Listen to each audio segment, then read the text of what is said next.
Hi everybody, it's Lola. And Skipper. Okay, today we're reading The Story-Bought Doll. The Store-Bought Doll, I can't even read.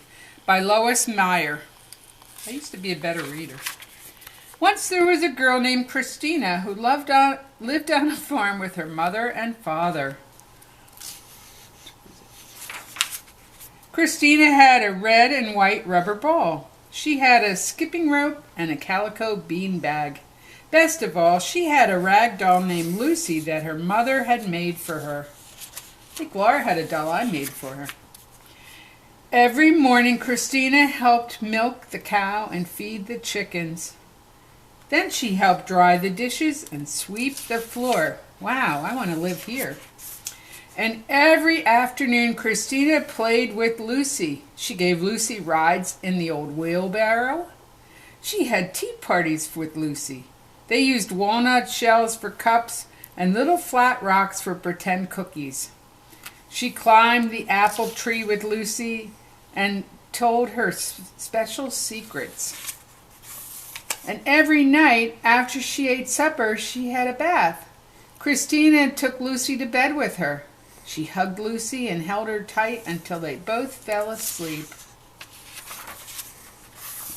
One day, a man came to Christina's house. He was wearing a fine suit and a silk tie.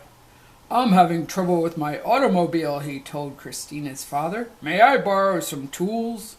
"Of course," said Christina's father. "Maybe I can help you too." He got his toolbox from the shed, and he and the man went down the road to fix the car. Oh, look, blue bonnets. A little while later, Christina's father and the man drove up in a shiny automobile. Does anybody know what kind that is? I believe it's a Model T. "Thank you again," said the man as Christina's father got out of the car. "Glad I could help," said Christina's father.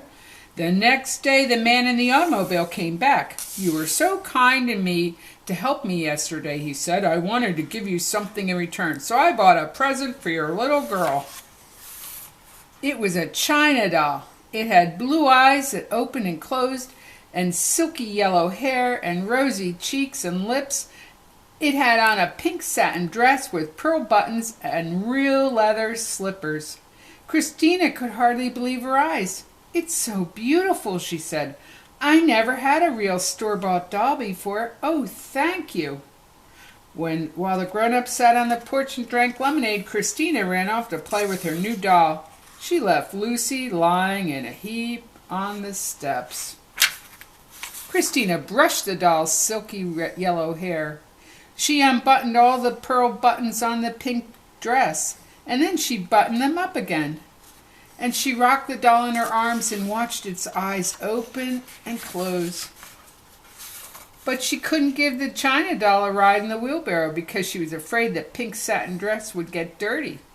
She couldn't have a tea party with the china doll because she was afraid the walnut shells and rock cookies would scratch its rosy cheeks and lips.